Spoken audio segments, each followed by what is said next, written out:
हरिओम प्रिय दर्शकों, यदि आपकी वृषभ राशि या वृषभ लग्न है तो इस वीडियो को बहुत ध्यान से देखिएगा, समझिएगा। इस वीडियो में हम समझने वाले हैं देवगुरु बृहस्पति के अस्त प्रभाव को। अब देवताओं के गुरु बृहस्पति अस्त होने वाले हैं और देवताओं के गुरु बृहस्पति जब अस्त होते हैं तो सभी शुभ कार्य बंद हो जाते हैं।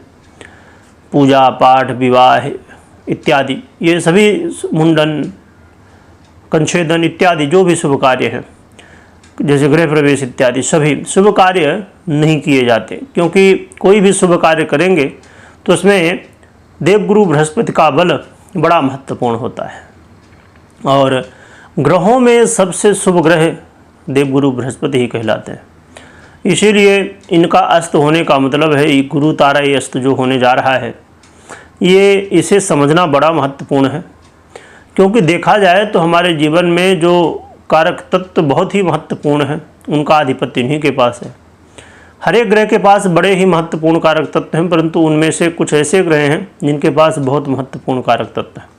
अब जैसे हम बात करें संतान यदि हमें चाहिए तो देवगुरु बृहस्पति का प्रभाव, हमें ज्ञान चाहिए तो देवगुरु बृहस्पति का प्रभाव, हमें विवाह करना है तो देवगुरु बृहस्पति का प्रभाव, हमें मान सम्मान चाहिए तो देवगुरु बृहस्पति का प्रभाव, हमें धन वैभव चाहिए तो देवगुरु बृहस्पति के प्रभाव, हमें मुक्ति चाहिए तो देवगुरु बृहस्पति का प्रभाव। यानी कि जन्म से लेके अंत तक देवगुरु बृहस्पति के पास वो कारक तत्व हैं जो कि बड़े ही महत्वपूर्ण हैं।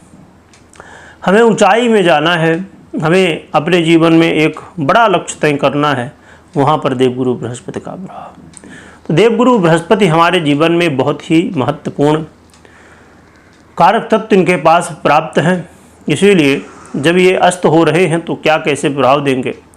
और वृषभ वालों के लिए देखा जाए तो देवगुरु बृहस्पति आपके आय भाव और आपके अष्टम भाव का आधिपत्य भी रखते हैं। वर्तमान में ये मिथुन राशि में गोचर कर रहे हैं, यानी कि आपके धन भाव में गोचर कर रहे हैं। यहाँ पर गोचर करते हुए आपके षष्ठम भाव, आपके अष्टम भाव और आपके कर्म भाव को भी ये अपनी दृष्टियों से प्रभावित करेंगे। तो देवगुरु बृहस्पति 12 जून को रात्रि में 11:30 बजे ये अस्त हो जाएंगे। तो 13 जून से क्या प्रभाव होगा और आने वाले 6 जुलाई तक अस्त रहेंगे, 6 जुलाई को फिर उदय होंगे। तो ये जो समय रहने वाला है, और एक चीज़ और भी बता दूं कि कुछ पंचांगों में थोड़ा कैलकुलेशन में आगे पीछे है, कुछ 10 तारीख को तो कुछ 12 तारीख को, तो इसमें आपको भ्रम में नहीं रहना है। और देवगुरु बृहस्पति प्रिय दर्शकों देखा जाए तो ये अस्त होने का मतलब है ब्रह्मांड में इसका बहुत बड़ा प्रभाव होता है ना। चलिए जानते हैं क्या प्रभाव होगा हमारे वृषभ वालों के जीवन में। यहाँ पर आपके ये धन भाव में गोचर कर रहे हैं, तो स्थायी धन की बात करें, हम बैंक बैलेंस की बात करें, इसमें कमी आना, यदि पैतृक संपत्ति को लेकर कोई स्थिति थी तो वहाँ पर आपका पक्ष कमज़ोर हो जाना, वाणी में कहीं ना कहीं कई बार ऐसी बातें आप कर जाएंगे कि लोग सोचेंगे कि भैया ये तो बहुत अच्छी बातें करता था व्यक्ति, बड़ा ज्ञानवान बुद्धिमान है, पर आज कैसे बात कर रहा है। यानी कि कहीं ना कहीं ज्ञान की कमी होना वाणी में।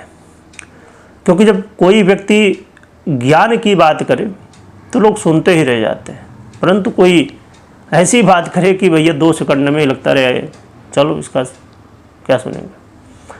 तो ज्ञान बड़ा महत्वपूर्ण होता है। जो लोग लॉटरी, जुआ, सट्टा इत्यादि से संबंध रखते हैं या ऐसे जो भी कार्य करते हैं जो कि भाग्य बहुत प्रधान होता है, उसमें महत्वपूर्ण होता है, तो ऐसे कार्यों से थोड़ा दूर रहिए, क्योंकि ऐसे में नुकसान होने की संभावनाएं ज़्यादा देखी जाएंगी। जो लोग रिसर्च वर्क वगैरह कर रहे हैं उनको इस समय विलंब हो सकता है। अभी जब तक देवगुरु बृहस्पति हैं तो इसमें आपका जो रिसर्च है तो कहीं ना कहीं क्लियर नहीं हो सकता, उसमें बाधाएं आ सकते हैं। इसके अलावा देवगुरु बृहस्पति आपके धन भाव का भी आधिपत्य रखते हैं, आय का भी रखते हैं। तो आय में कहीं ना कहीं रुकावटें, आय से संबंधित, धन से संबंधित समस्याएं देखने को मिल सकते हैं। कामनाओं का भी भाव है, तो जो आपने प्लानिंग की होगी तो हो सकता है उसमें डिले हो जाए। बॉस का इस समय प्रेशर बढ़ जाए। इसके अलावा वृषभ वालों के लिए देवगुरु बृहस्पति कर्म भाव को भी प्रभावित करेंगे। तो अपने काम को लेके सजग रहिए, बड़े धैर्य के साथ काम करिए, और कोई चीज़ें ना समझ में आए थोड़ा रुक जाइए। ऐसा नहीं कि समझ में नहीं आ रही फिर भी चलो चलो करते जाओ, क्योंकि कई बार ऐसा होगा इस समय कि चीज़ें समझ में ही नहीं आ रही, क्या करें क्या ना करें, ये वाली स्थिति भी बन सकती है। तो इसका थोड़ा ध्यान रखना है। और खान पान में बहुत संयम बरतिएगा, क्योंकि खान पान में संयम नहीं बरतेंगे तो भैया स्वास्थ्य जन्य, खासकर पेट जन्य तकलीफ़ें बन सकती हैं। तो आप खान पान में संयम बरतिए, लोगों से प्रेम से मिलजुल के रहिए।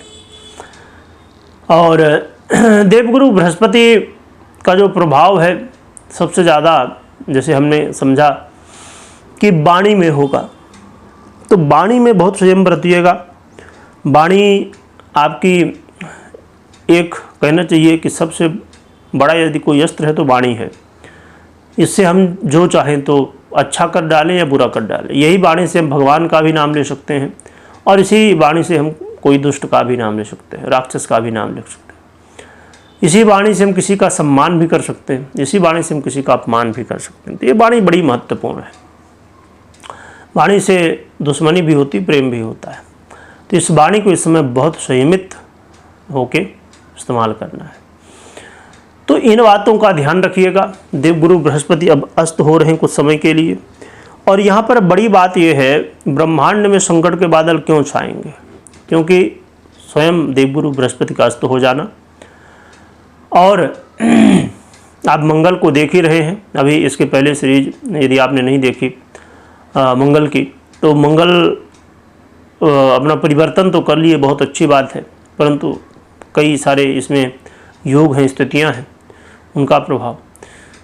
तो इसीलिए और देवगुरु बृहस्पति इस समय आप जानते ही हैं कि अतिचारी अवस्था को भी प्राप्त है ही है। तो ये कई सारी ग्रह स्थितियाँ लगातार 2025 में अनेकों ग्रह स्थितियाँ विचित्र बन रही हैं, है ना। और एक चीज़ और भी बता दूं कि कई बार लोगों के कमेंट पढ़ने में आते हैं तो लोग डरते हैं इस चीज़ से। देखिए, ये ग्रह स्थिति कभी भी, कोई भी ग्रह स्थिति हो, उससे डरने की आवश्यकता नहीं है, उससे समझने की आवश्यकता है। ग्रह नक्षत्र क्या है? एक शीशा का काम करते हैं।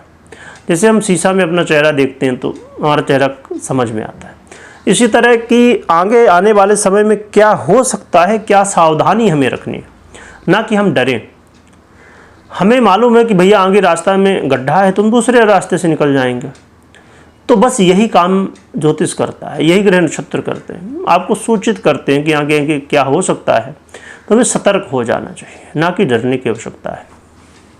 कभी भी ग्रह नक्षत्र किसी का बुरा करते नहीं। और एक चीज़ ये भी कन्फ्यूजन कई बार लोगों के मन में होता है कि समझिए कि 2 दिन पहले कोई ग्रह परिवर्तित हुआ, वो बहुत अच्छा प्रभाव दे रहा है। 2 दिन बाद कोई दूसरा ग्रह परिवर्तित हुआ, उसकी स्थिति में कोई परिवर्तन हुआ, वो बुरा प्रभाव दे रहा है। तो हमें लगता है कि अरे वो तो अभी हमने सुना था कि बहुत अच्छा होने वाला है, अब हम सुन रहे हैं कि बहुत बुरा होने वाला है। ये तो भैया कन्फ्यूजन वाली बात हो गई। कन्फ्यूजन नहीं, हमें समझने की आवश्यकता है कि भैया जो अच्छा दे रहा है वो दे ही रहा है अभी भी, जब तक उसकी स्थिति जो है अच्छी देने की, और जो बुरा दे रहा है वो बुरा दे रहा है। क्योंकि स्वाभाविक सी बात है कि हर एक ग्रह एक जैसा प्रभाव नहीं दे सकते, इसे हमें समझना होगा, ना कि कन्फ्यूज होना है। अब देखिए, किसी के जीवन में कोई बहुत बुरा समय चल रहा होता है, परंतु कोई न कोई एक समय आता है ना जो अच्छा होता है। इसी तरह जीवन में सुख दुख होते हैं, इसी तरह ग्रह भी कभी कोई अच्छा दे रहा है, उसी समय कोई बुरा भी दे रहा है। तो हर जीवन में दोनों चीज़ें होती हैं। अब समझिए कि कोई एक व्यक्ति कोई वाहन लिया, बहुत खुशी की बात है, परंतु कई बार उस वाहन का कोई पार्ट खराब हो गया, उसकी वजह से बहुत सारा उसमें खर्च आ गया, तो ये कहीं ना कहीं समस्या है। तो अब सोचिए, उसका अच्छा समय था तो उसने ले लिया वाहन, पर कुछ बुरा भी था तो पार्ट खराब हो गया कोई। तो जीवन में सुख दुख इसी तरह ग्रहों का भी कोई अच्छा बुरा होता ही रहता है, इसीलिए इस चीज़ को हमें समझना होगा। रही बात उपाय क्या करना चाहिए, तो उपाय के रूप में कहीं आसपास मंदिर हो वहाँ जाने की कोशिश करिए, हर दिन संभव हो। पूजा पाठ जप तप जितना कर सकते हैं करिए। बड़ों का, माता पिता का, गुरुजनों का आशीर्वाद लीजिए, उनकी सेवा करिए। यानी कि जितना धर्म कर्म कर सकते हैं, पूजा पाठ, आपने गुरु मंत्र लिया तो गुरु मंत्र का जप करिए, देवगुरु बृहस्पति के मंत्रों का जप करिए। तो इससे देवगुरु बृहस्पति मजबूत होंगे आपके, तो जिससे आपको अच्छे फल मिल सके। और हमेशा मैं कहता हूँ, फिर से कह दूँ कि कभी भी कोई भी निर्णय लेना है तो पर्सनल कुंडली विश्लेषण के बिना निर्णय मत लीजिए। पर्सनल कुंडली विश्लेषण खुद करिए या तो करवाइए, इसके बाद ही निर्णय लीजिए, तो ये आपके लिए अच्छा है। वीडियो देखने के लिए बहुत बहुत धन्यवाद।